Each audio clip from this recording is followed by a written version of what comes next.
Hello, welcome to the FB podcast. This is another transfer news player analysis special. We're going to be covering a lot about Aston Villa's window. We're going to be covering a lot about the Premier League. Well, I say a lot, maybe a little bit about the Premier League in general. This is my co-host Matt. I'm Tristan, and we're going to get straight into it, I think. Yeah, let's do it. Yeah, I mean, I'll start off by just saying sort of wow, really, I suppose, in terms of the recent news we've had, how the transfer window's gone. Yeah, man, Because I going think, well. yeah, prior to summer, when we did our sort of wish list video and a sort of realistic look at the summer transfer window, we kind of had some ideas of the kind of players we could go for. And we sort of said summer may be more realistic than others, etc., etc. And I don't think we would have expected a lot of what's happened to have happened. No, we're kind of pulling off the unexpected, the ambitious moves, aren't we, at the moment? Yeah, and it's a pleasant surprise as well. You know, we sort of looked at like Philogene last year and said if we've got to prioritize anything, I think I was saying pretty much all year, it's bring Philogene back. And I think a lot of people probably thought that wasn't going to happen. And No, I ultimately, definitely didn't expect that. we've actually pulled off a really, really smart move, and it just keeps building this confidence in the hierarchy we've got that they just really do know what they're doing. Um, so yeah, it's really exciting. I mean, Yeah, man. Baron, a player you talked up like 6 months ago as a player we could sign. Now he's in the club. Illing Jr., a talented player we've talked about a number of times across the months. Yeah. Who's Ian uh, Matson as well. Like, I yeah, remember I messaged you and I was like, we've been linked to Matson. And you were like, that's not going to happen. He's just won the Champions League. Dortmund will sign him. yeah, Went and got literally. him.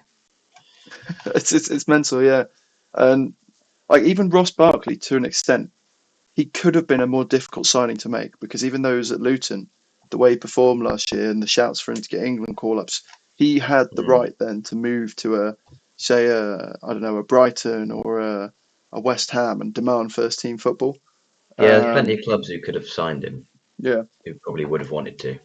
absolutely. And then, yeah, as you say, Martin, a player that while we probably weren't expecting to be going out signing sort of 40 to 60 million pound players who are 22 to 28 starring in Champions League sides already, but we're pretty much picking up the next best level, which is high level talents with outstanding sort of profiles and statistical profiles uh, that are sort of waiting to explode and just be given an environment to grow and to show what they can do. And I think that's Yeah. the kind of players that Martin and Onana are. Uh, so yeah, I'm really really excited, and maybe the main reason I'm excited is just Philogene Bidace. To be honest, I love Yeah, that he's so guy. good, man. I love that He's guy. just he's had a great year. We were kind of gutted when he left because he played pre-season. He'd been in and around the first team. It's like this is his breakthrough year. Then he leaves, and we kind of like you get the feeling we sold him or we moved him on because we needed the money and he was pure profit, which is the most depressing way you can possibly sell a player, Yeah, especially a player that you're a young player you're invested in. And yeah, he goes and has an amazing season. And then he's linked to like Everton and whatever. And you're thinking it's just a bit depressing. But then we just sort of out of nowhere, with no one really expecting it, went back in for him. And yeah, yeah, just fucking good news because he's had such a good year and he's always looked so talented. I mean, he had his first appearance under Dean Smith like 2-3 years ago. So he's obviously always been a big talent that we're aware of. And yeah, unreal that we went and got him back. absolutely. Yeah, 100%. So I suppose it's time we kind of delve into how we're going to use these players, what we kind of roles we think they can play, Yeah, etc., etc. So I guess I'll let you kick it off. I think you've got a keen eye on Onana, I hear. yeah. Well, so Onana deal is looking like 50 mil, which initially I was like, that's a bit mental. But Everton signed him for 30. He's only 22. He's always been quite high profile in terms of his potential. So I think, yeah, bearing that in mind, I didn't realise how young he was. I thought he was maybe a couple of years older than he is. Um, And I didn't realise Everton signed him for 30 mil, so I think 50 mil is pretty fair. Or it might be Yeah, 40, 45 with add-ons either as well. So, yeah. don't know. Well, I think yeah, it was definitely more than that. When I heard the transfer rumours, I was pretty sure the sort of top line figure was 45 million euros. Yeah, So it makes sense that we're paying a little bit extra than that, and you know, it's it's probably something that applies to all transfers, and it's overused. But 2 years as well with inflation, you're talking about an 8 to 10% that's increase in very true. price Yeah, just that's out of very that true. anyway. So Yeah, uh, and there's not too much to be said about transfer fees, really. The market will dictate them. That's how much a promising young player goes for, and at least we have faith that the hierarchy know what they're doing and they're not reckless with the money and whatever. yeah, So yeah, it's kind of irrelevant, really. But in terms of the type of player he wants, I mean, both of us pretty much identified that what we need, maybe more than anything, is physicality. We need someone who can height head the as fucking well. ball. Yeah, Yeah, absolutely. someone who's not like below 5'10" in the midfield, preferably. And Onana is just an absolute beast. Like he's what 6'4", 6'5". Six Um, four. Yeah, his heading stats are absolutely unreal. Like if he's got one outstanding stat, it's probably his aerial dominance. To be honest, yeah. What um, is his sort of aerial dominance kind of so statistics? aerials one, he's in the 94th percentile. Fair. Um, so like two aerials, one per 90.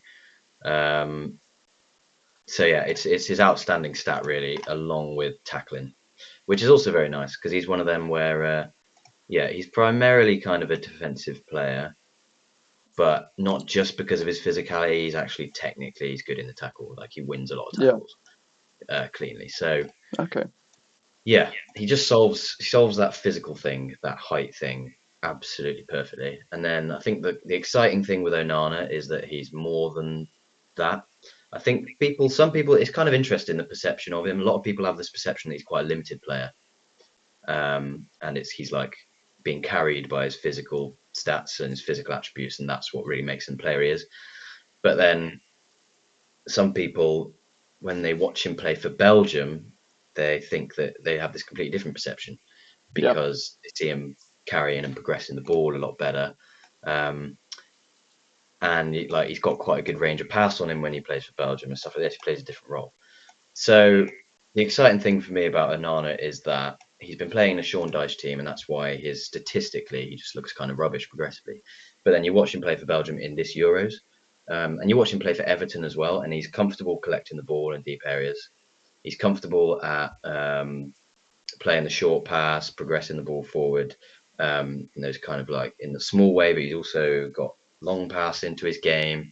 I remember when he first joined Everton, he was very much more a box to box player as well. He was a threat going forward with his height and Still his is really. technical ability.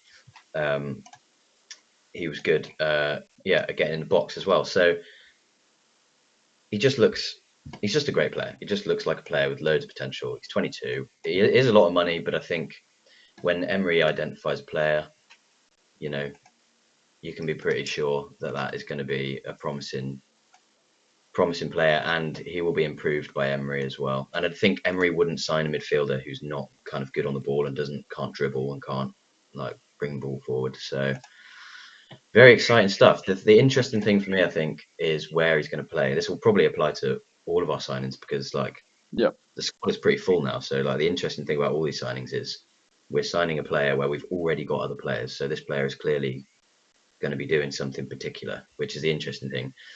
Um, the initial thought is he's going to play where Kamara plays, but then you've got kind of a bit of a difficulty with rotation there because both of those players will expect to start. You've also got Baron we've signed, who is very much that defensive midfield type in the two.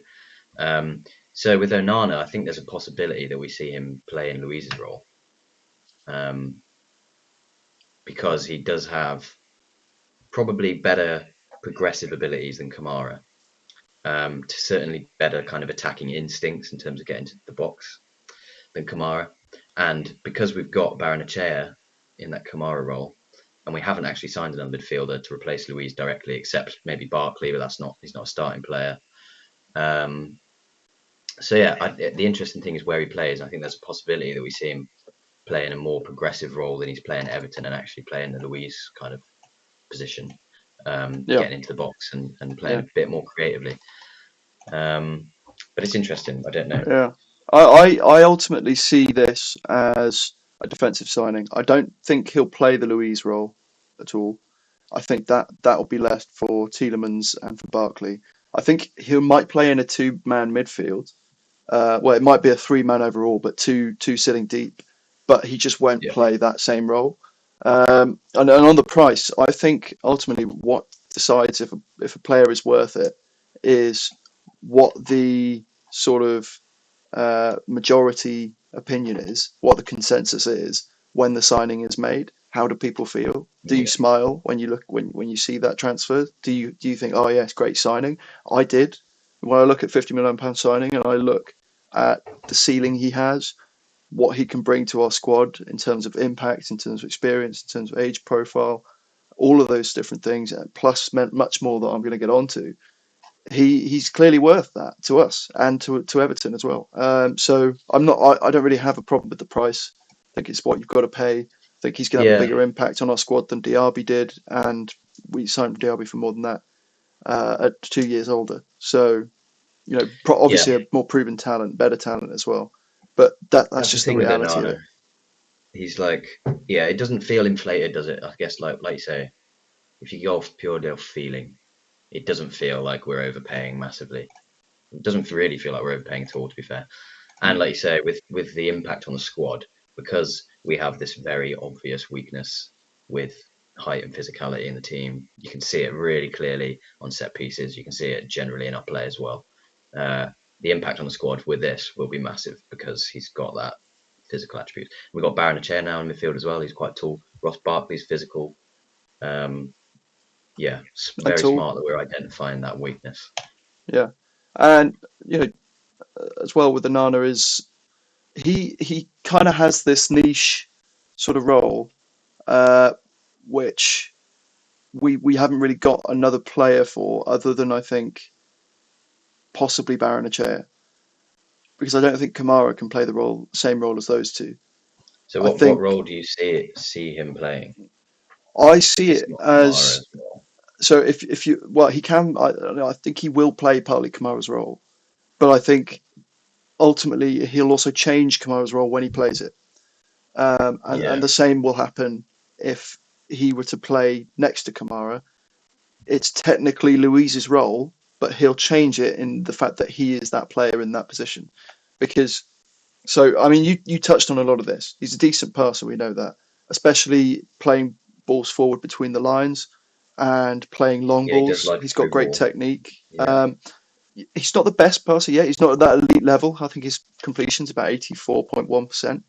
And that's good level. But when you look at other players that are in that position that pass to an elite level, like a Rice, like a Rodri, like a Jorginho, it's just far superior. Of course, in the squad and in the team that he's in, those numbers have to be kind of adjusted for dice ball. So I won't sort of go too much onto that. But as well, 2.7 expected assists last year. So the fact that he didn't get any just speaks to how poor uh, Everton were I mean, from yeah, a Everton striking couldn't score, perspective. could they? So if you look at what numbers you'd expect from his season, you're looking at more like 5 goals and assists from a deep line midfield role, where he's not a box to box crasher. He's not doing that. So those kind of numbers are actually very very decent for especially a player in that side, because even those sort of expected assist stats are there, while they're being underperformed, they would be even higher in a Villa side. So Yeah, absolutely. he's clearly better on the ball, carrying it, not so much taking players on. He's not going to dribble past players, but he'll carry it into space quite well, and he'll sort of glide across the pitch. Because he's actually quite quick for a big guy. I know we're talking about this guy's a beast in size and stature, but he's rapid as well. Well, yeah, Um, he's got quite a funny build because he's quite slight, so yeah, he can, because his legs are so long and he's not like heavy, he can accelerate pretty quickly. yeah, I mean that absolutely. statistically, like one of his most interesting stats is his turnover efficiency is absolutely mental. Like Mm, his ball carrying stats are fairly underwhelming, but that's kind of a result of the team he plays in rather than his ability as a player. yeah. But then he's got this stat turnover efficiency, which is What's it completely defined insane, as? like massive.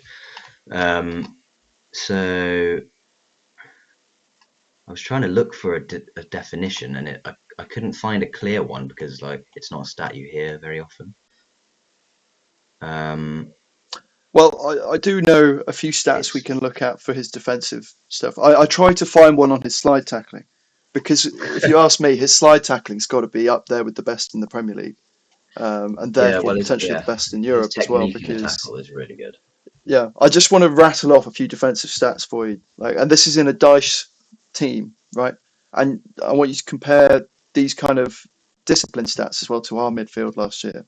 So 66% total duels won, right? All duels, aerial, on the ground, any type of duel. He's got basically double the chance he has of winning it as he has of losing it, right? So this guy's clearly a step up compared to a lot of our midfielders in that aspect. Of course, Kamara might be similar. In terms of aerial duels, 74% of those. So when we're talking about defensive stats, of course, that's hugely important. You've touched on that as well. But it's his slide tackling that really, really stands out. And I couldn't find a stat on it, but I honestly think it would be right up there with anyone in terms because like Exciting just because watching his highlights, I saw the highlight video I watched was a bit of a con technically because it was highlights and lowlights. It just showed him like missing passes and missing tackles. But right, what I got from it was I feel like I am kind of relying on the editor's sort of perception of football here, but I'm guessing I got a reasonably good sort of view as to how often he's missing passes and how often he's missing tackles based on the sort of proportion of those highlights. So now that that could be complete rubbish, but it just seemed, yeah, he missed a number of passes, but he didn't miss a slide tackle, and it's the mm, mixture of his speeds, his long legs, and his seemingly his positioning as well that just enables him to just come flying out and wrap his leg around players and take the ball. So that's to a really, really high level. And then the discipline stats that I really want to pay attention to, right? So I think he had 30 starts. He made 37 fouls across the season in 30 starts and only 5 yellow cards, no reds. okay, yeah, that's pretty crazy. 37 fouls Yeah. for a defensive player. With the defensive actions he's getting in a Dice team, right, Yeah, yeah, where he's making, and he's the success rate as well is brilliant. Like, yeah. Well, it's yeah. defensively just a complete powerhouse. Dyche is probably disappointed with that yellow card number, isn't he? He's probably saying, "Mate, you're a defensive midfielder. Boost them Yeah. up. You need a couple of reds at least as well." And slide tackling so much as well. You have to have such good timing, such good technique to pull those off consistently. So to only have 5 yellow cards and that be his Yeah, style of that's play and very that be his encouraging. game Yeah, is, yeah, very encouraging statistics. So yeah, no, he's great. It's probably only his weakness is possibly finishing, maybe. yeah. I think he's in the final third. He's not like the guy who's going to be playing the final ball. Like his shooting's pretty inconsistent. His kind of finesse in the pass in the final third can be pretty wayward. But I think he's not really going to be expected to be doing any of that. To be fair, his threat from in attack comes from his aerial presence. Really, if he's going to get into the box, it'll be for that reason. Um, and I think he does have a bit of sloppiness in him. Like he's a bit with his frame, he's a little bit like gangly. Sometimes the ball gets away from him. He's not got the nicest touch for a midfielder, and he's not particularly agile. He's kind of weirdly is agile because he's quite slight, even though he's really tall. Mm, Um, he's not as agile as a kind of like a short player in that like a short player in that position when they get pressed can be a bit more nimble. He doesn't yeah, quite have that. He relies on his physicality, so he's got a little bit of sloppiness in him. And I think from watching him for Belgium, he seems to have a little bit of a lack of concentration in him sometimes as well, like where he just kind of switches off and he's not as kind of fast as he should be, or like misses a pass because he's not, kind of not quite on it with the concentration and stuff. But I don't think in a 22-year-old player that's really anything to worry about. And I think he'll be coached under Emery. He'll be coached better than by anyone he's ever been coached by. So Yeah, I don't think that is something to worry about either. 100%. So yeah, no major weaknesses to really be super concerned about either. Yeah. The final thing I want to touch on, which we've kind of spoken about briefly, is his role. So when I say, for example, play Kamara's role, in those moments Kamara needs a rest, of course he plays. In those moments Kamara's out injured, like now, of course he plays. He is the only, not the only, but he is the most standout replacement for Kamara in the squad now. Oh yeah, for Um, sure. even with Kamara and Baranachea there, sorry, not Kamara, Dendonker's still there and Baranachea, he clearly will usurp them. Yeah, But where I see him more likely playing is alongside Kamara in a slightly altered role to what we would normally expect. And I think that's essentially going to be a bit of a free flowing role where he gets to move around the pitch reasonably freely, with the one restriction being essentially don't go in the box unless we are absolutely hammering a team, sort of thing. So his domain is going to be everywhere, basically. Say in a possession and we're in the final in their half. His domain is going to be between the box and the halfway line. I think, yeah, there might be occasions where he'll dip into the back line during a game. I don't think he'll ever start at centre back. I think tactically he might just end up in those areas to support sometimes. mm. And he's kind of got a lot of overlap with Barkley in the sense that they're these two big midfielders. They've got a little bit of difference in how they play and their technical strengths, but in terms of the areas of the pitch they operate in, there's a lot of similarities. Except on the one end, Onana does far more in his own box, and on the other end, Ross Barkley does far more in the opposition's box. Other than that, they have a lot of overlap in the areas they operate. So I Mm. think unless we played a three-man midfield, we'd see a lot of rotation between Onana and Barkley, and then I think you'd see Tielemans rotating perhaps more with McGinn and with Yeah, Buendia I had the further same forward. thought. Mm, Yeah, I think it gives us a lot of flexibility now, which we didn't necessarily have before. We were forced to put McGinn in centre midfield or Tielemans in Louise's position, which he can do well, but I think he played better kind of behind Watkins or coming in off the left like McGinn. So now Onana gives us options where we can play two slightly more defensive players, play Tielemans further up the pitch and give him complete freedom because he's not particularly impressive defensive player. Same with Barkley as well. Like Barkley had a really good season in a more defensive role at Luton, but he is also probably like mentality wise, he's primarily an attack minded kind of player. yeah, Um, Onana allows that him to Barkley to play in a few different roles as well. And yeah, I had the same thought about maybe Kamara and Onana. I mean, we'd struggled defensively last season, and that gives us way more stability than Luiz and Kamara. Because Luiz, for as much as he was a really well-rounded player, I don't think he ever really excelled defensively, and he could switch off. He'd be out of position. He wasn't yeah, the best tackler. Wasn't physically very imposing. He was fine because he's quite an intelligent player. Like he'd often be fine in that role, but he wasn't particularly impressive defensively. Um, and I think there's a potential for it to shore us up defensively a lot, playing those two players in a double pivot who are a bit more defensively minded, who can break up the play better. Because I mean, there were games last season where the midfield seemed to just not exist, and teams would play yeah, through the midfield. The defence would be pushed up high. There'd be space everywhere. But if you've got two players in the centre midfield who are really good at breaking up play, winning the first ball, winning the second ball, you don't have that problem anymore. yeah. And it also Um, gives fullbacks more sort of confidence to go forward and to press on and actually sort of choke the ball further up the field.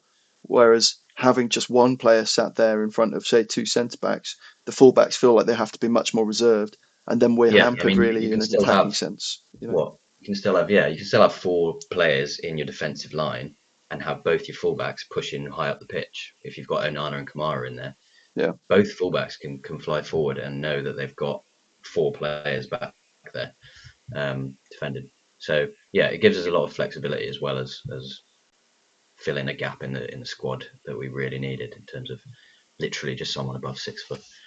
yeah, literally. Um, So So, yeah, shall we do the other big signing news? the one we're in love with, the one that makes The everything heartwarming signing. feel okay with the world. You know, Jaden Philogene Bidace comes back to Aston Villa. Was it a deal of around? Well, if it was 18 million pounds, what's 30% of that? You're looking at about 13 million. 13 mil, yeah. 13.2 million. So that's really not a bad price for. Yeah, what did we sell him for? 10? Um, I think we sold him for five. I think Right. that was part of the reason we were quite annoyed at him going was we saw Ramsey leave for what was it like 12, 15 million. We saw Archer leave for 20, and then Bidace, Yeah, who looked yeah. potentially the best of all of them, Better than them, yeah. and actually performed in our first team during pre-season, didn't Yeah, move for more than 5 million, and we just kind of thought, and we don't even have like a really solid buyback. Of course, we had the first refusal, which no one actually knew about. We only knew the buyback if Hull got promoted, which was risky because it's the Championship. Anyone can really get promoted. Of course, you sometimes have your standouts, but anyway, other topic. yeah. So That it was was where a quite a lot of the risky one. negativity about the deal came from, wasn't it? Mm. The fact that there was no, with Archer, um, and with I think with Ramsey there was a buyback, wasn't there?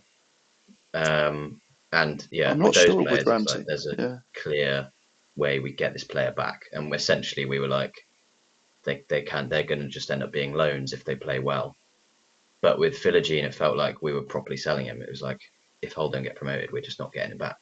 yeah, Um, but I mean, it makes me think maybe the plan was all along to get him back. Maybe that's why they were fine with selling him for 5 million, because maybe they knew he was the higher potential player.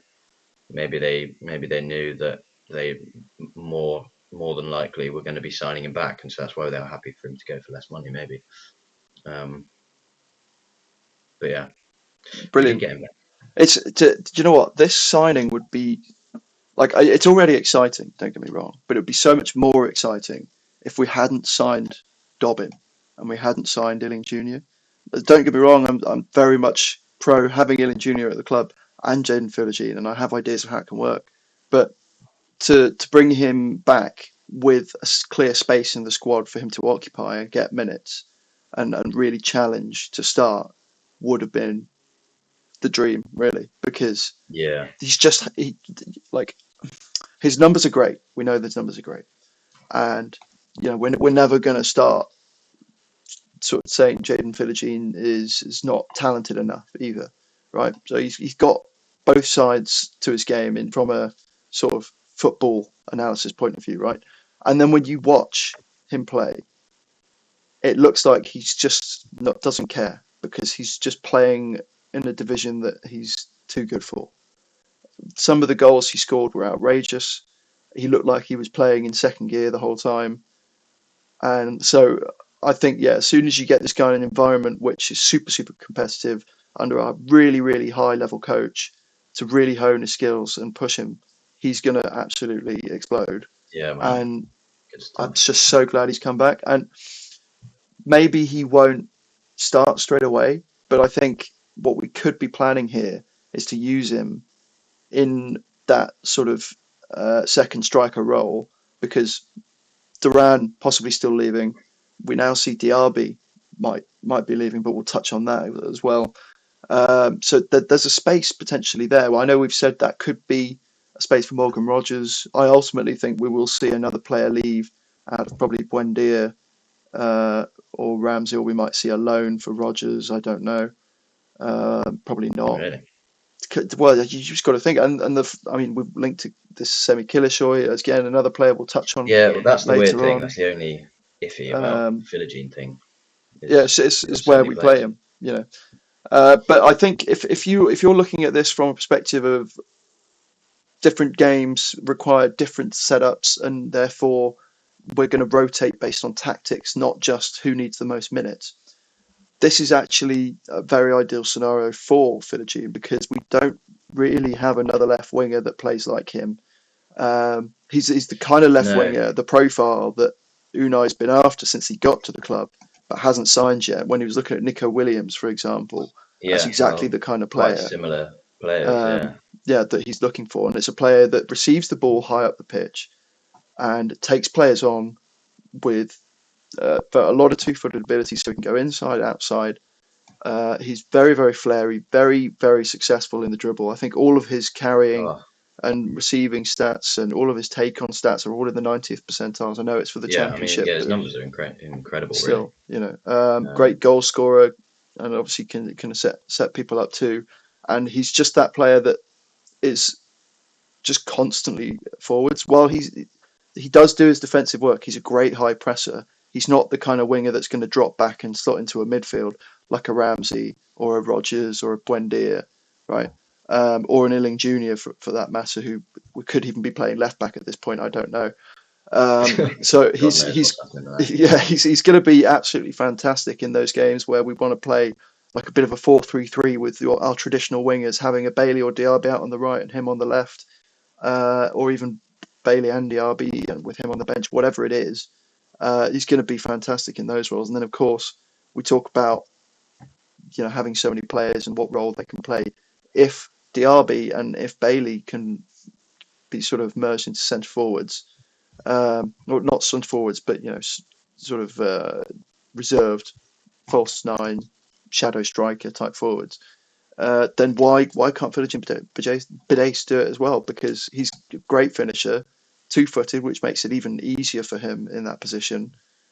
Just he's got all the attributes other than an aerial ability to play Yeah, in in and terms of around his the attributes, box. he's got everything that sort of Diaby's got really to play in that role. And Unai preferred Diaby in that role rather than out wide, and Philogene definitely has got the profile to play in that position for sure. Yeah, I comfortable on the think right, comfortable on the that could left be as what the well. thinking is really, because Mm, well, yeah, like you said, we always seem to be in for a player of that profile who could play on the left hand side and play really high up the pitch, constantly want to take people on. Like we've been in for Nico Williams basically since Emery came to the club. Um, but yeah, it could be a case of us going in for him with maybe there's a bit of knowledge backstage. It doesn't seem right. behind the scenes. Behind the scenes, that's one. That Diaby might maybe is on the way because I think Philogene, yeah, definitely could play his role behind Watkins or whatever. Mm. But yeah, no, you were just talking then, and I was just kind of daydreaming about seeing him in a Villa shirt again. Yeah, Kind of honestly, just it's so exciting in an buzzing, so Adidas Villa excited. shirt Yeah, as well because he's yeah, so yeah. silky and he's so flary. We're just going to be like, this is the dream. This is what we always Well, wanted. I think we don't. The thing's exciting about him is we don't really have. We don't have someone who's quite as I don't know. He's got this feel about him where he's kind of X like factor. you said it in the yeah in the championship. He's like fearless. Like he's got his confidence in himself that he's kind of like he can take on any defender here, and he's just got that like bravery about him. And he's young, and he'll just like take anyone on. Like even Bailey. Bailey's flary.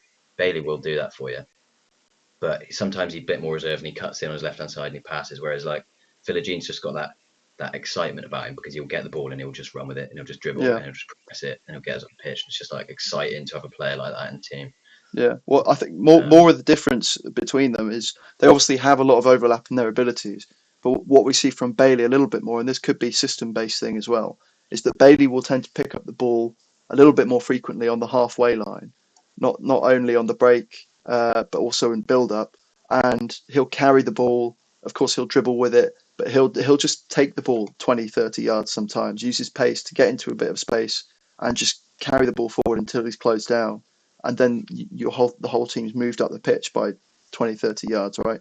Whereas I think Philogene is a little bit more focused on that sort of final third play. Yeah, he'll probably still carry the ball and he'll probably yeah, still progress and he'll probably still dribble with it. But what he'll really look to do is what Jack Grealish loves to do, or sort of loves to do at City, is he'll pinpoint his fullback and essentially say, "This is it. I'm taking you on.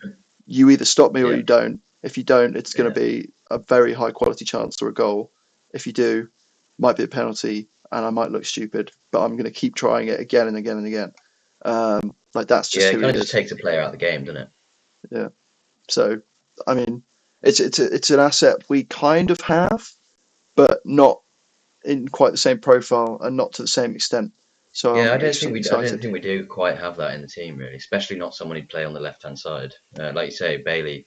I think the main difference is he'll pick up the ball deeper, like you said. Hmm. Whereas Philogene, I think, will hold position higher up, receive the ball higher up the pitch. It's kind of interesting. Again, watching Spain at the Euros, Nico Williams seems to play a lot like Philogene, and then they've also got a left-footed player on the right-hand side, and Yamal, who kind of does pick up the ball a bit deeper as well and cuts inside, and is a bit more like measured about what he does with the ball, whereas Nico Williams is just pure pace, pure like directness. Yeah. It's kind of interesting now. Maybe Emery's got some guys behind the scenes at Spain, and he's seen that parallel those two players working well at Spain and Yeah. bringing it to the Villa. Yeah. Fair enough. I think as well what he's going to really like is his high pressing. I think in Yeah, those well, games where we're playing against low blocks and we're playing against teams that don't want to hold the ball, he's going to be so good. He's going to be yeah, I so don't so know good. like where this has come from, or whether it's like maybe it's to do with the system he plays in at Hull, but like his tackles are in the 98th percentile for attacking midfielders or wingers, Yeah. which is insane. Like he's essentially one of the best players in his position in his league at tackling, and his other defensive numbers like interceptions and stuff are also good. So I don't know why that's so high. Left Maybe he back. is just an insanely good tackler. Yeah, maybe, Honestly, he could. Yeah, we wouldn't be surprised. Right back as well. maybe. Yeah, I but wouldn't. I it's wouldn't be just surprised. interesting why that Yeah. stat is so high, and whether and how that will be used. Because I mean, if that stat is accurate and it's not being kind of misrepresented by his system he plays in or whatever, that's a massively valuable asset to have in a forward player. Like you say, pressing. You've got one of the best tacklers in his position, one of the best pressers in his position. That's a massive asset for us, especially with Yeah. Watkins as well. Like Philogene and Watkins running your back line, pretty scary. Yeah. There's Um, always the sort of caveat that as well that it is championship numbers we're talking about and championship experience that we've yeah, seen. of course, yeah. But I think we're seeing more and more these days that if you take the right profile of player out of a weaker league, they actually excel at a higher level because their technical abilities and their sort of game that they've kind of carved out for themselves is actually much more suited to a possession style of play where there's a lot Mm. of players open on the ball. There's a lot of players that he can trust to pass to. He can be trusted with the ball in tight areas. We talk about it with Onana in this dice system. He doesn't get the opportunity to show really his true capabilities on the ball, um, and I think we will probably see similar things happen with Philogene once he's given. Because I'm not sat here with Hull City's tactical analysis and possession numbers etc. in front of me, but I imagine it's significantly less than Villa, or at least quality wise is less in terms You of would the kind assume of so, yeah. positions we get into and everything. So yeah, I think he'll be absolutely fine. And we've seen it with Morgan Rogers, who if you identify the right skill set that you're looking for, no matter what, well, not no matter what, but to a degree, no matter what level it's they're playing at, if they can do what you want them to do and they have a high degree of technical ability or talent, then why can't they play at that level? Yeah, You know, yeah. It's just about doing the right analysis, and yeah, plenty of clubs seems to be quite common now. Players coming out of the championship and really succeeding. We've succeeded with it before. Yeah, I think. Yeah, I've definitely got faith that we Palace are the can. biggest, I think, in terms of identifying talent out of the championship. Mm, They're so good at it. Just, yeah, I mean, there's no end of players, is there, that they've done like yeah, Adam yeah, Wharton, Elise, Eze. Uh, I can't yeah, remember off the top of my head anyone else, but I know yeah. there's been a No, number of players. Palace are a smart club, aren't they? Really, kind of under the radar. Like Brighton get all the praise for like making really great transfers of unknown players and stuff, but Palace are really good at it as well. Like, I mean, they're going to make so much money off Eze and Elise, and eventually Wharton probably as well. Yeah, no, absolutely. Um, So yeah, no, that's two new signings. I suppose, is there anyone else we've looking to lose?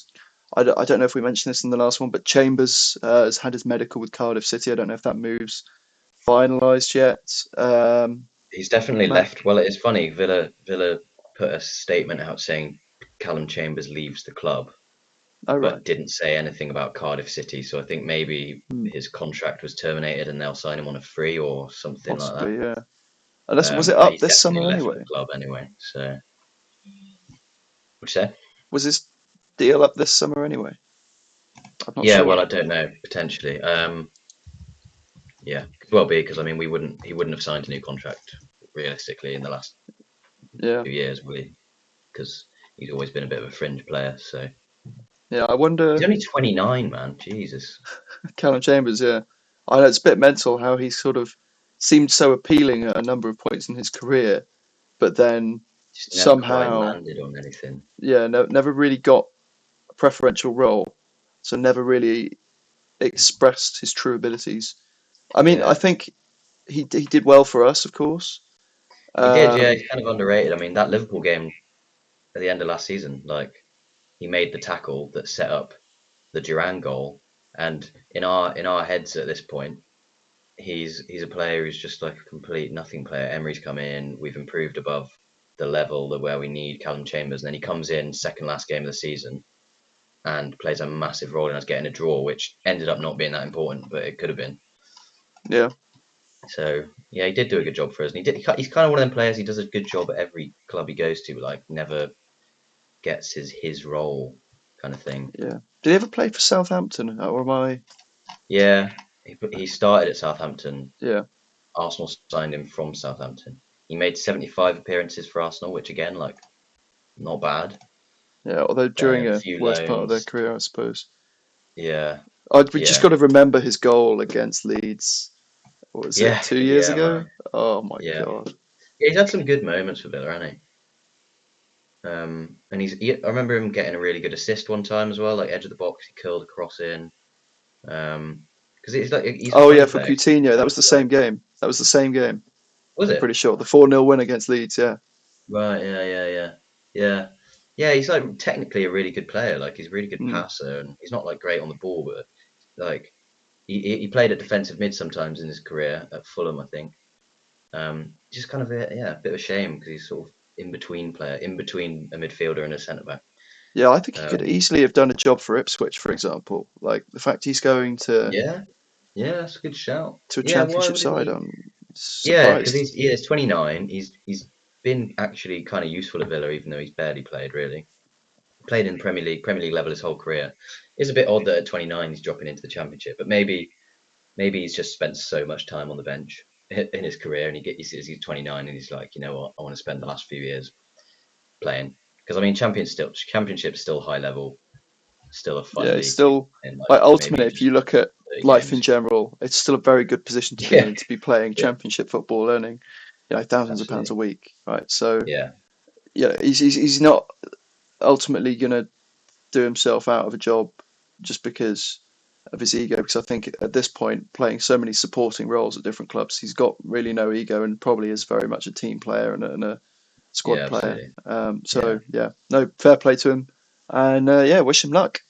Apparently, Courtney House, another one that we're very happy to let go, but I think we've kind of known that for a while. Really, it's just been a struggle actually finding a home for him.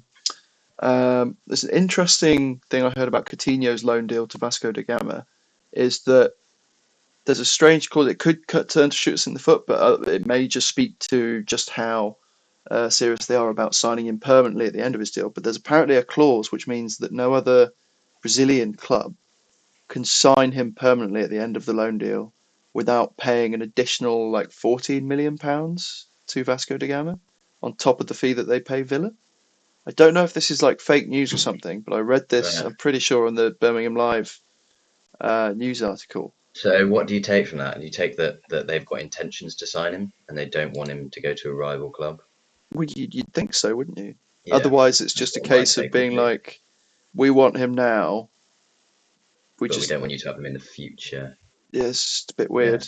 Um, Yeah, I think my take would be that they intend on signing him at the end of the loan, and mm, they don't want him to go to another Brazilian club because I suppose they're probably thinking this is what his career is going to be now. He's probably going to have 4 years in Brazil at the end of his career, and I suppose they're thinking if they want to sign him, they don't want him to spend 3 years at someone else. I guess yeah, so. yeah, That would be my take. absolutely. But yeah, that's a little bit odd. Yeah. Anyway, other moves. I mean, there's still links flying around about Moreno. We'll actually get on to Kilishoy right now. So he's a young Turkish attacker playing for Besiktas, I believe. He's pretty like decent talent, to be fair. I mean, 14, 15 goal involvements in his debut Yeah, season in the Turkish from league what I've seen, he looks at good. It's hard 18. to tell because I've not really watched him other than the odd highlight, but he definitely looks a good talent. Yeah, I think we've seen a series of these kind of links for Villa. I mean, there was it Aspen Yilmaz or something? Bassem Yeah, Yilmaz? I can't remember yeah. his exact name. A winger that played for Turkey in the Euros, Galatasaray. Um, who else have we been linked to? Honestly, there's just like There's Goncalves, been a Nico few players in that Williams. position, like young talents. Yeah, I can't remember them off the top of my head. We've been linked to a number of young players, and it seems Yeah, to be there's like, one in yeah. Denmark or Sweden or something. Oh Um, God, yeah. Don't ask me. But we keep getting linked to them, and we keep sort of hearing these things like, oh, there's been a bid, or they've made an inquiry, etc., etc. But nothing really comes of it. But this one for Kilishoy, direct from the club, apparently, there's been news that essentially they rejected a cash plus Moreno bid for yeah, Kilishoy. And I suppose the bigger talking point is actually the Moreno inclusion rather than the move for Kilishoy, because I think we've heard probably. Yeah, about the yeah, interest in Kilishoy for more than 6 months now, and we kind of know what kind of player he is. He's sort of not quite a penalty box poacher, but he's sort of similar in the way he moves with the ball to Aguero, in the sense that he's sort of low center of gravity, very much keeps the goal in front of him, but always very direct. Great pace, decent dribbler. Probably could improve his ball control to a level, but he's only 18, so that's completely fair. And he's got very good finishing, so he could be someone that we see possibly come in if an Archer leaves, perhaps, or a Duran leaves, because he yeah. could I think definitely that's play probably up in centre mind with forward. Duran leaving, isn't it? I Mm, reckon that's why we're being linked to someone in that position because we want someone who's like a prospect who can improve, who's not going to demand loads of game time, and we basically got that in Duran, but we want someone who's not going to be so difficult. And yeah, although Duran's Duran does, good value for the sale for a Duran, isn't it? I still kind of don't want him yeah, to leave, but you know. yeah, same here. Like he's another player like Philogene that has that X factor. Oh, it's Um, just so exciting. I just he's love just watching him so shoot from anywhere. It's chaotic. great. Yeah, Yeah. it's brilliant. But anyway, we'll see what happens with that. More importantly, Moreno leaving, I think we should talk about, because Yeah, so that obviously kind of our left suggests back is that, going to have to leave. yeah, because I mean, we always kind of thought one of them was, didn't we? But we weren't entirely sure, I suppose. Like there was a possibility of them both staying, I think. But yeah, if we're apparently offering Moreno for a swap deal or whatever, suggests that one of them's going to leave. Maybe seems like Moreno's going to be the one. I mean, he seems to me like the one that's more happy to leave because there was links earlier as well, earlier in the window about him being unsettled and wanting to go back to Spain or whatever. Whereas with Dean, and everything you hear about Dean is that he wants to stay and fight for his place and blah blah blah, and he's been linked to Saudi, but there's never anything in it like on personal level. It's always just Saudi want him, but Yeah, well, he wants to stay because he's nothing from getting Dean. paid 170 grand to be Yeah, I very mean he is average left overpaid back. a bit, isn't he, for his role, Yeah, but maybe if we're offering Moreno out, maybe Moreno the more likely to leave. yeah, Um, I'd suggest we'd probably see both leave, to be honest, because I still see us linked with yeah. left backs and left-sided Mm, defensive players. Of course, we've still got the possibility to play Ealing Junior there in a sort of left wing back type role or attacking left back type role, and of yeah, course I we actually don't even think now mention with Martson. So with Matson, with Philogene, with Dobbin, Illing Junior, there is no space on the left hand side of our attack. Like Philogene, I mean Illing Junior probably be above Dobbin to be fair, but Philogene, Ramsey, Rogers, McGinn sometimes plays there. Tielemans sometimes plays there. Buendia is coming back, could play there. I find it hard. I don't know. I see Ealing Junior as a left back option, to be honest, as an attacking left back option, as Moreno was. And as Martin is, I mean, in that position, we like to play an attacking player. So I think with the fact that we've gone for Philogene now as well, a left winger in Illing Junior's position, I think surely Illing Junior is going to be the left back option, and like you say, maybe Moreno and Dean will both be going. Yeah, absolutely could be. And that could be I the think way. it makes the most sense. I really think with the kind of players that we want to bring in, the wages that they're going to cost, and the size of the squad, I just think getting someone like Dean off the books is so important because what he offers in pretty much every aspect, from a squad building perspective, from an on the pitch perspective, from a financial perspective, in every case, he's a bad choice. Pretty much, he's taking up space that he doesn't warrant, um, I in think both I think financial and sort of as well squad building financially, yeah. positions. But I think if we hadn't signed Matson, I think we would have happily gone into the season with Moreno and Dean because I think that worked last season. Left back wasn't really a problematic position for us last year. We got two I'd say it players who, was, in what sense? in the sense that never did we really look solid on our left side. Yeah, no, When true. But then talented players attacked us on that left side, we always were kind of concerned that was the I side that think that was was going to be a more tactical porous. thing, though. I don't think that was a problem with the quality of Moreno or Dean because I think Matson coming in doesn't really improve us defensively, and if that was the problem, then Matson doesn't really solve that. So I think that's more about a balance of the side kind of thing. And I think especially when Kamara was injured, like we just looked frail all over the pitch. And I think maybe the weakness at left back is kind of a result of the system and the left back playing high up the pitch and then not having a solid defensive midfield player and all this. So I don't know. I didn't see it personnel wise as much of a problematic position. Um, Fair enough. but yeah, so I think if we hadn't signed Matson, Dean and Moreno, I would have been happy going into the season with that. But now that we've signed Matson, I think you're right that it doesn't make sense to keep a player like Dean, um, considering his wages, because before he was a rotation option, maybe a starting player, he'd be playing like 20 plus easily appearances in the season. Now with Matson coming in, you've got to assume that Matson is absolutely the number one choice and is going to play most games. And then if Dean is playing like 10 games rotationally or coming off the bench occasionally, it doesn't make sense to keep him with his wages. So No, yeah, 100%. 100%. I think you're right. It's smart to get rid of him. Yeah, I certainly would. Um, so yeah, big one, I suppose. Well, it's a big one and it's not because it's one of the biggest players in our squad, and it's going to be for a big fee if it does happen. But at the same time, there's a bit of a smelly sort of scent around this one that doesn't smell quite right.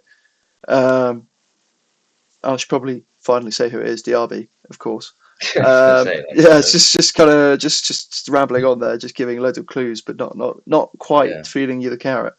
But yeah, so he's subject to, I suppose, agreed. Well, he's agreed personal terms, subject to around an offer of around 60 million, we think, based on the news articles so yeah, far. It's been something like that. widely reported that they're going to offer 60 million.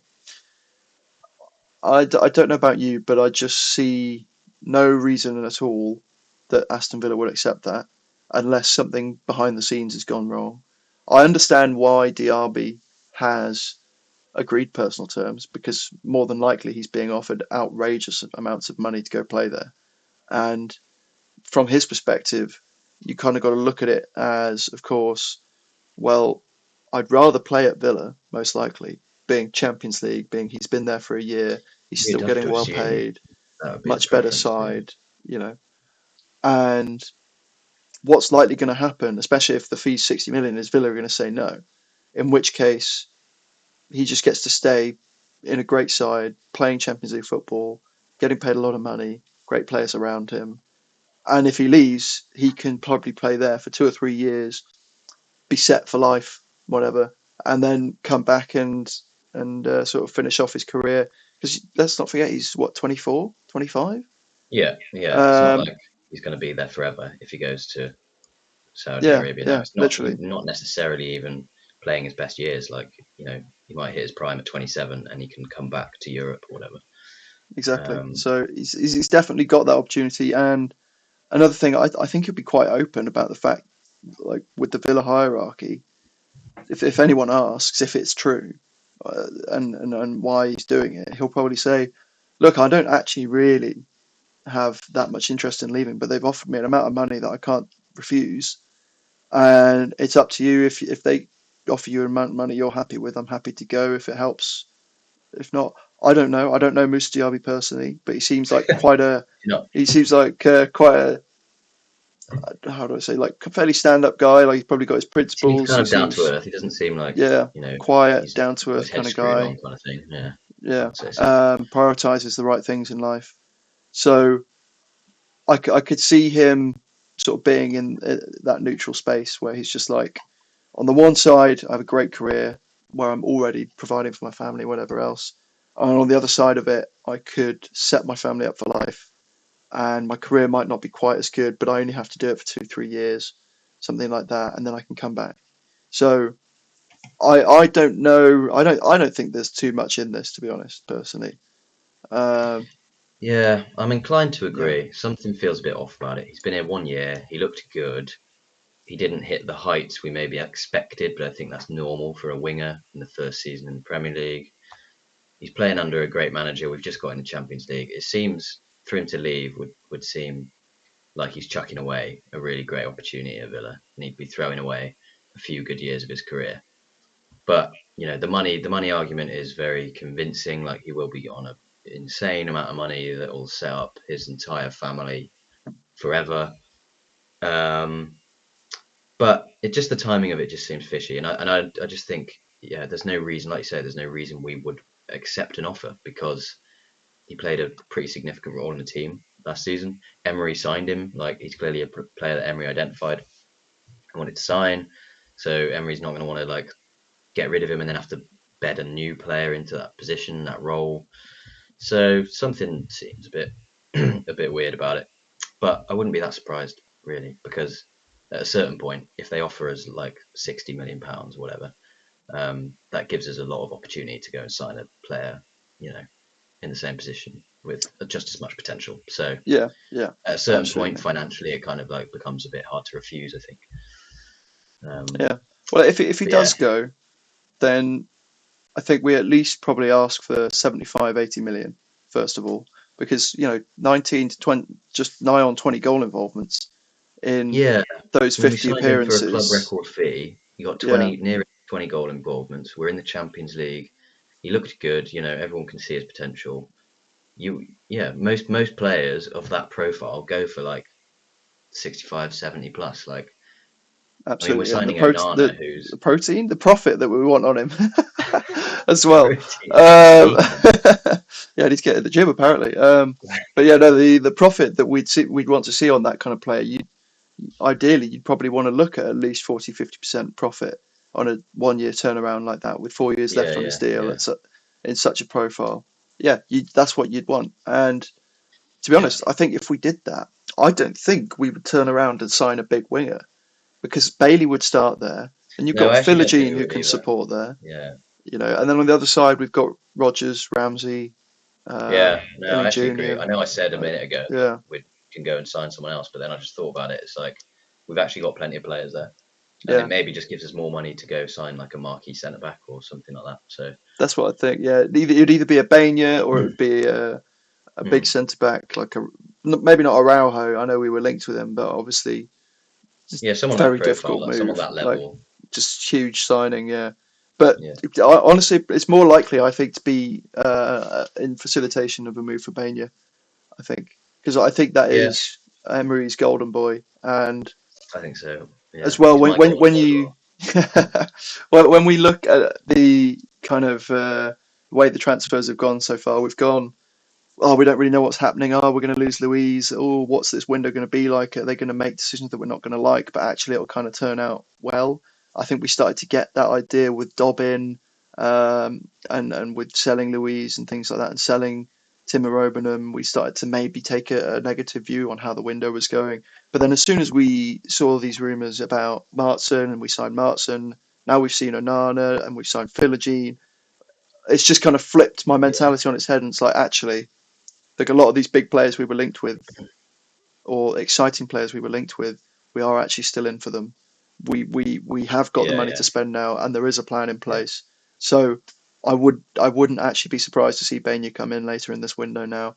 Whereas if you'd have told me back in, say, late May that we would sell Douglas Luiz, which was obviously very much a possibility, but we'd sell him, Amari, and Timur Obenham, and then be able to bring in the likes of Onana and the Ian Martson on the kind of fees they are, and Bainha, I probably wouldn't have believed you.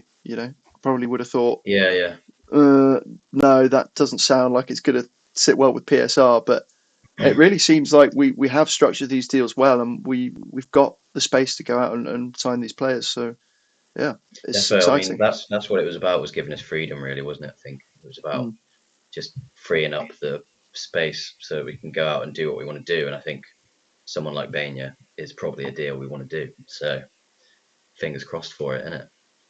absolutely, yeah. I mean, let's Yeah. not talk about how that would fit in, because I Oh think God, we're. well that'll take us. That we'll have to do like a fucking marathon episode Oh my for God, that yeah. Because I conversation. mean, for those watching this episode right now, we're probably going to record. I don't know if it's going to be immediately after this, but we're going to record a little sort of mid-window, um, sort of our sort of dream windows going forwards. Because we did do this earlier on. And we titled it.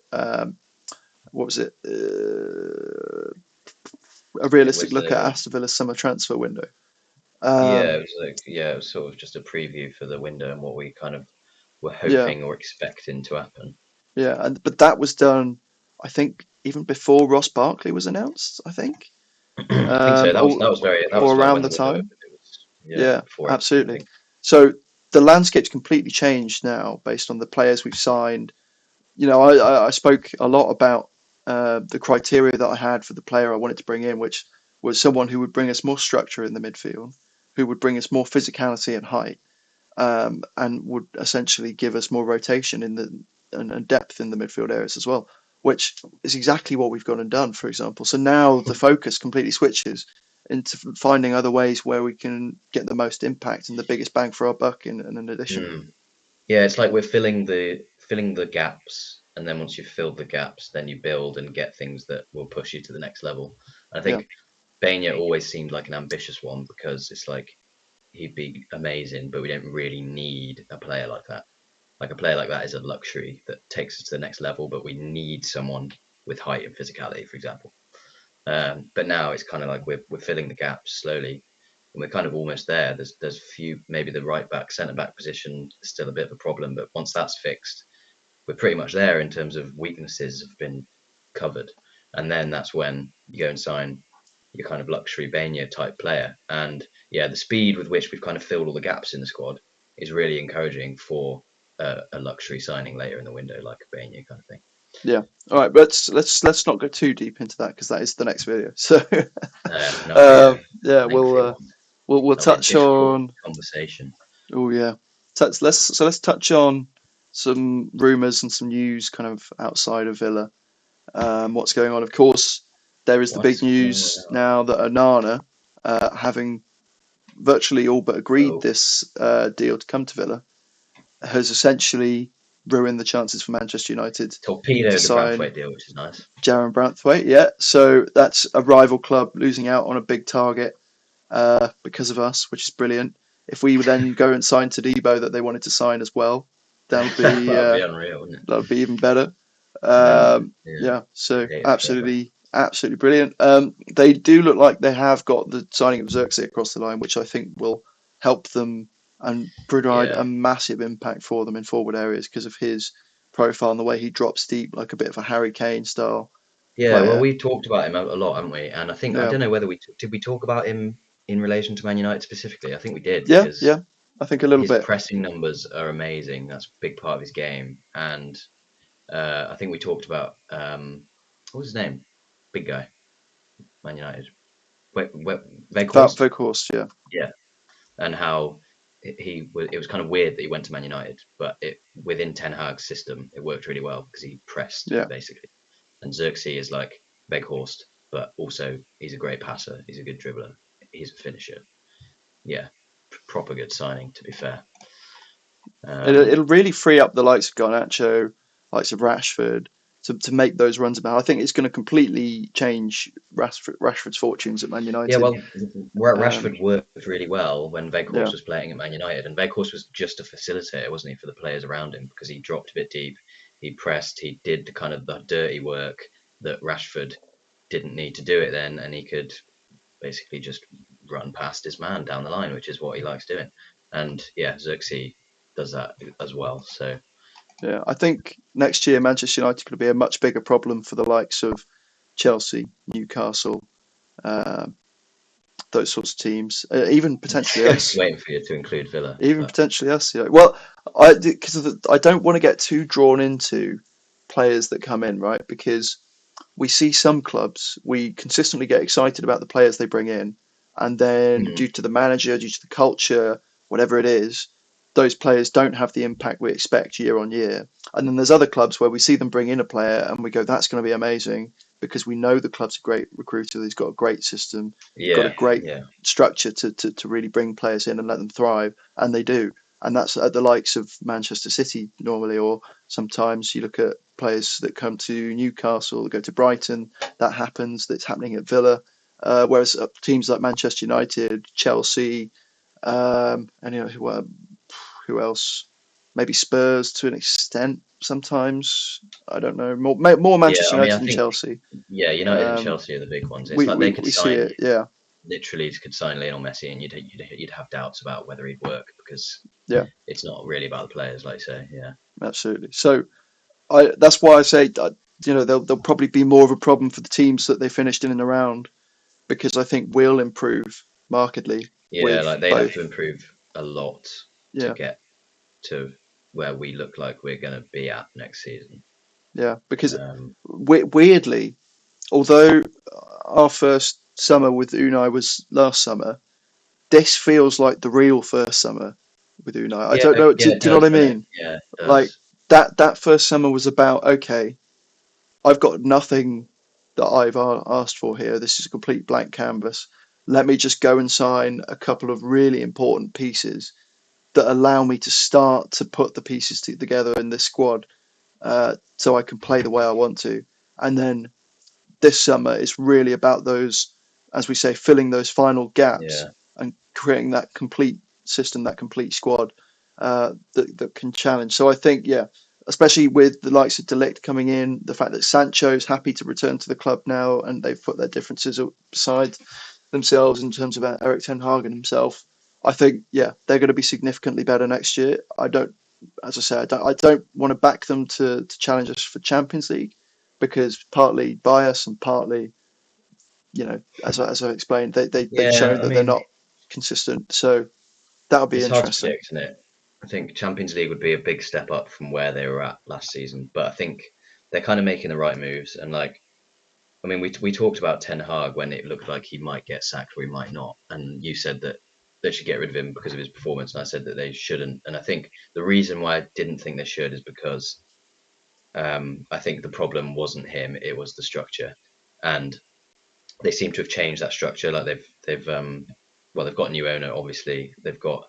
Did they get Newcastle's director Dan of Ashworth, football or something? was it Dan Um, Ashworth? That yeah, is, yeah, yeah. that's it. Yeah. So yeah, I think they seem to be dealing with stuff behind the scenes, and I think Ten Hag. I still think he's a good manager, and he did have a good season with Man United a couple of years ago, or in his first season. So yeah, I think they'll improve, but I think we would, like you say, we'll also improve. We're more stable than they are, and it would be a big leap for them to get in the top four with how many good teams there are now. But I think they'll definitely improve. Like, do you reckon they'll be the most likely, say, fifth, sixth place out of if you've got Villa, Spurs, Newcastle, Chelsea? Ooh, I think it really depends how Chelsea respond with their new manager, and Yeah, new manager. we, I hadn't even thought about that. Yeah, Chelsea are really they possible brought to in a pick, aren't couple more senior players. They've lost Thiago Silva, so they're a real wild card. Chelsea. They could really, really be dragged along by Cole Palmer again. Conor Gallagher might step up a level. Some of the younger players they've had around might Yeah, take a Jackson will step up. improve as well. Jackson might improve. They're clearly still looking to sign players, so we'll see. Chelsea could be a bit of a wild card, but I think Newcastle and Brighton are going to be big players again this year. I think Brighton because they've gone out and made some really interesting signings that fill important gaps in their squad. Like, for example, Matt Tristan, who we mentioned briefly on the Mm. podcast one episode, incredible statistical profile. They've also gone for Ibrahim Osman, who's a great winger, who's going to be a good backup. That's going to allow Enciso more minutes in the middle, and it's going to give. I've forgotten the name of the left winger at Brighton. Japanese. How have I forgotten his name? Oh, Matoma. Mitoma, giving him obviously far more rest as well.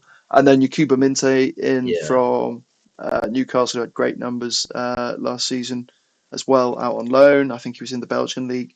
So they've really added a few nice pieces there. And with the style that they've already had, I don't know. I think their new manager's from St. Pauli, is it? Am I correct? yeah. I mean, 31-year-old. that's the unknown with Brighton, but like Yeah, they've got a history of identifying good managerial talent, haven't they? And yeah, their manager got Pauli promoted. I think in his first season they hadn't been. They've been in the second division for quite a while. They are a yeah, bit of a yo-yo club, but they've been in second division for quite a while. He's very young.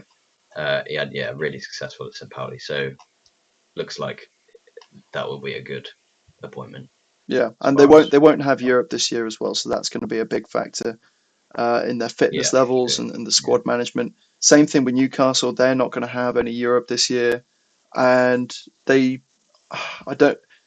You'd expect they won't have the same injury troubles, just because, like statistically, like what are the chances that they have yeah, that bad problem yeah, again?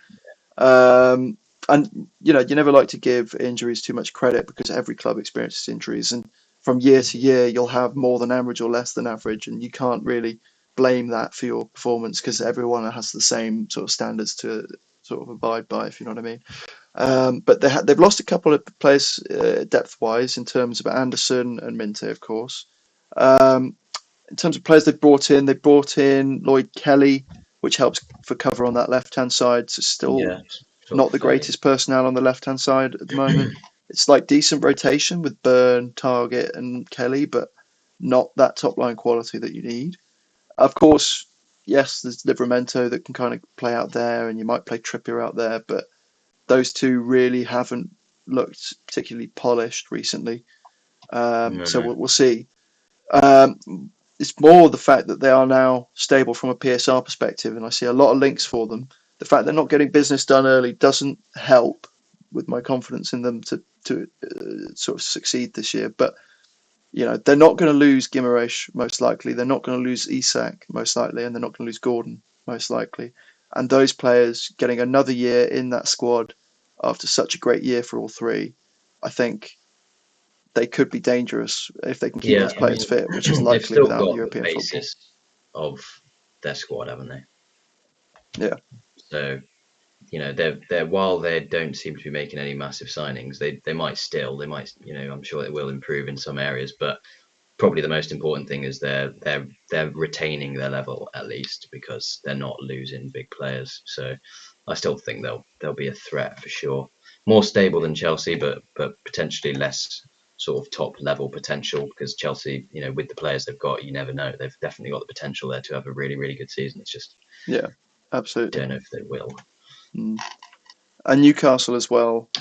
That They've still got Tonali to come back, and as I was kind of saying, that they're probably going to make some big signings oh yeah, now that they're yeah. PSR sort of compliant again. So I expect them to cause trouble. I think, especially, yeah, I think Newcastle, Man United, especially, are going to be around that fifth, sixth spot. I think Brighton will be pushing for there. Chelsea will see. West Ham, I'm not sure they'll take a step up, losing Paqueta the way they have. And it depends what signings they make. I think Max Yeah, Kilman for 40 million is a yeah. big overpayment, but he is Good going to manager be though. a good quality centre back, a good quality Premier League player as well. Yeah, manager definitely got some pedigree. Will he be successful? It's hard to say. He's had a mixed sort of Premier League career so far, of kind of good and bad moments, but not really succeeded yet. But it's hard to judge managers in that capacity because Unai did the same Yeah, thing. it's not really. Yeah, Um, can't really judge that. yeah, No so Spurs. Spurs out of the equation for you. I think to be honest, Spurs, because they're going to have European football, and because the way Ange kind of blew up towards the end of last year, I think there's just less of an appeal about Spurs as there normally is. Yes, they've gone and got Archie Gray, but he's a teenager who's playing in the Championship. I think in terms of attracting big talented players, they're going to have to put up big money. So I think other clubs are more appealing right now. Yes, there's space there to fit into that Yeah, side because good players point. retiring, but they've never really won anything. And the manager, while the football is exciting, that's all that he's really got going for him because yes, he did have his personality and his relationship with the fans, but he really screwed that over to a decent extent. I don't know if they've forgiven him. I don't really sort of tune in to the on or offline discourse around the Spurs fans, but I certainly wouldn't be happy. It'd still leave a bad taste in my mouth the way he spoke about the club. So Yeah, I don't think it was like yeah, massively fractured the relationship with the fans or anything, but it definitely didn't help. But mm, I don't think it was that major, but it won't have helped for sure. yeah. I think Um, he's. It seems like he's going through that period that every Spurs manager goes through, like Conte, like Mourinho, where Pretty much. they think they can come in and change it, and then it goes like a year, 2 years, and then they just flip and they just like kick off, and they're like, "What is this Yeah. stupid club? Why does stupid Yeah. stuff happen? This isn't my fault. You stupid club." Like, Yeah. I pretty much every manager I can think of has had Yeah, that it's kind of tantrum at some predictable, point isn't in it? the last few It's like years. that will happen. Yeah. Yeah, and with him not having too many roles previously in big clubs with a lot of pressure on to win in a very high level football, he's probably not got the experience to necessarily come out on top with that. So we'll see how he handles it. Um, but yeah, no, I see Spurs probably being more battling around that seventh, eighth spot, likely with Chelsea. I think. Um, yeah, Yeah, I kind of think that the evidence kind of suggests that you might be right because I think I don't know. I've not been encouraged by their transfer window so far. It's still very early, really, to be making season predictions in it. yeah. Um, but yeah, I've not been that encouraged, and they kind of ended the season on a bit of a sour note after starting really, really well. But yeah, I think we both, mainly because of bias, because Spurs are fucking annoying. We both underestimated them last season as well, and I think there's the potential that people underestimate him again because they think that the manager's not experienced enough or they don't seem to make the right signings. But like, I think Ange has got the potential to be a really, really high level manager, but there's also a chance that he's just not, and he's like a good manager, but he's Mm. not like Well, you a say it really, just really right. high It's level one. So potential, right? It's potential. So he's yes shown that he can play very good football. Of course, we all knew that. We've seen it at every club. He understands the principles of how to get a team playing quite well on the pitch. But what he's not done it in is an environment with so much competition, with so much media coverage, that's so high pressure, where the stakes are also so high. And we've seen in moments he's crumbled because he's gone, no, I'm not going to change the way we play. And then it's been very clear that if they had changed the way they played in particular games, they may have performed a lot better. And in fact, they actually got made to look pretty average in certain games because he refused to be more pragmatic and amenable mm, to change. And the way as well in the media, while he had a good personality at first, when the tough times came, he did show moments of weakness and fracture where someone like Unai just doesn't. He's so solid with the media. He will never yeah, talk a player yeah, yeah, down unless, it's a complete dick like Duran. He'll never look to fracture the squad in terms of their mentality. He's always on side. He's always backing the squad, and his message is so consistent and clear over the long term. While some of those traits, yes, he Ange does have, we're yet to see it really take steps forward to show that he is at a very high level in all aspects of management. We've only seen it really on the pitch, uh, inconsistently, really, in that first year period. So that's yeah. partly No, why. yeah, no, I agree. I mean, that's why I say like I think the evidence, if you were being kind of trying to be as realistic as possible based on what you've got to go on, I think it's probably maybe more likely that they'll be in the kind of seventh, eighth than fourth kind of battle. But yeah, there's definitely a bit of bias in there. And I think with the thing with Ange is that I think he's got very high potential, maybe more than the managers at other clubs in that same bracket. So like while Chelsea and Man United, they've got like the resources to sign really good players and stuff, and Brighton do really smart transfer business. I think Ange's maybe got, as a manager, Ange's maybe got higher potential than all of those managers. So I think, yeah, realistically, I think they'll probably be in the seventh, eighth thing, but I do think there's a chance that Ange is going to like absolutely smash it and they'll have a really, really good season. But hopefully not. Yeah, no, completely fair enough. So yeah, I mean, in terms of, have we got any more rumours? We've mentioned Gray, of course. Yeah, Archie Gray Um, is a good signing, but like you said, it's kind of he is very young, so I don't know how impactful he's going to be now, but absolutely like massively talented player. Um, I was quite interested to see how Liverpool's summer shapes up because they're still yeah, lacking midfield depth, and they've lost Thiago Alcantara now. They've lost Joel Matip as well. So you'd expect there's going to be players coming in those areas. And I think the way the window's shaped up so far, with almost every side, not every big side at least, not really making a move yet, a big move, other than say Manchester United and Villa, perhaps Spurs, perhaps. We've not really made any big moves in the likes of Manchester City, not Manchester United, Liverpool, in Arsenal. We've not seen a lot of big movement yet. And so that speaks to me that one of those teams by the end of the transfer window could either massively regret or be ecstatic with the fact that they waited. Because well, one of two things will probably happen, right? Is we'll either see deals open up that no one really expected to be a thing later in the window, which usually happens, and then some teams will have mm, either completed all their transfer business already and followed out the sort of plans and won't be able to compete. And some teams will have waited and waited, having not done anything, and those pop up.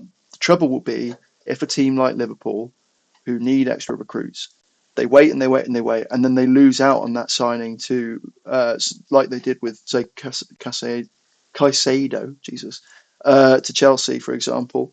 Uh, if they lose out on those players, then all of a sudden they're scrambling again and they're saying, shit, well, we yeah, need yeah, support and we've got no big players we can sign at this stage in the window. yeah. We lost Slightly out on odd with those Liverpool. targets we were waiting for. So, yeah. It's kind of in. I think that scenario works sometimes. Like you say, sometimes opportunities open up that wouldn't be there earlier in the window. But that scenario works for teams like City and Arsenal who are settled, who need like maybe one or two players who basically have got all their bases already covered and they're just looking for players to improve them. It's weird with Liverpool because a new manager's come in and it's going to be a transition. And you expect when a new manager comes in that they kind of get their players in quickly, they start building the squad quickly because stuff's got to change.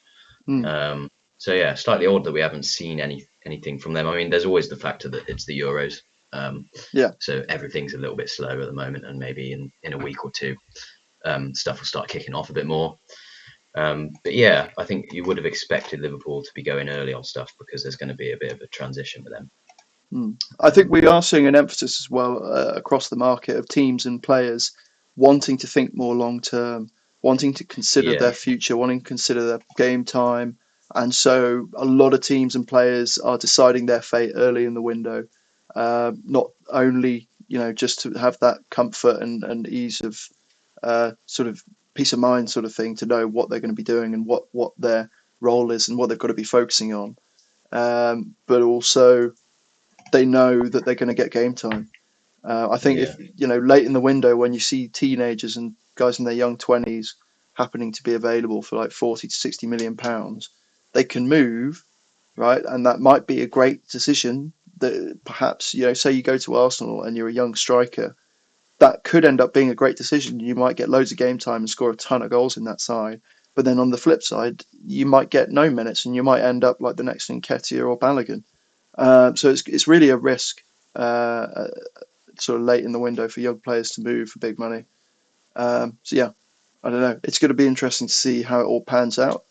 Liverpool are probably my biggest concern in terms of not making moves and maybe panicking. And I think, yeah. I think they're the ones that will yeah, suffer the most if they can't kind of if they leave it late and then get scuppered.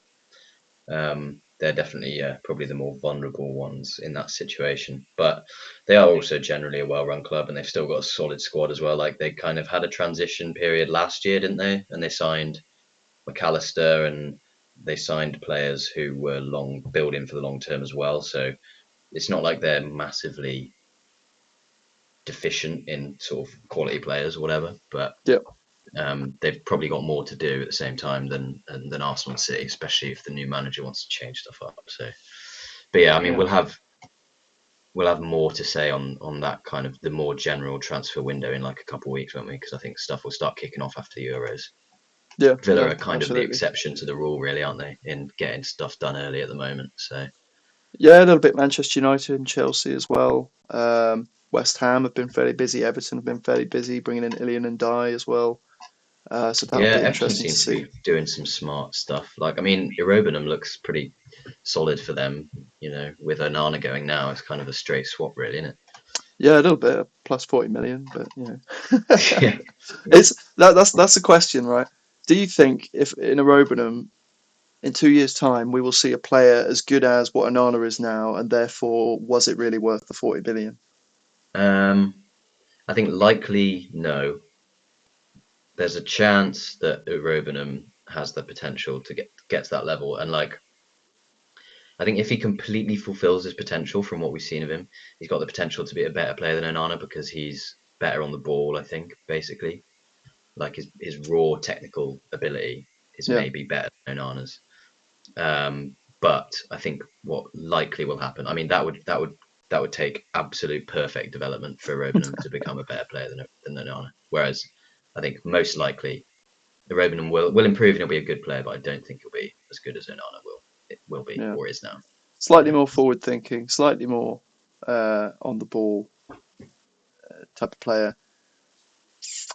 I think, yeah, ultimately Onana has more defensive capabilities and instincts that ultimately probably make him worth more, especially in a Premier League side and to Yeah, us. he's kind of got those standout Um, attributes, whereas Irobanham's a bit more of a general kind of player, which yeah, weirdly does make him less valuable somehow. yeah, Um, General Tim. Anyway, yeah, hopefully Dyche doesn't ruin him. of course, yeah. But anyway, I think we should start wrapping this up. Going an hour and a half.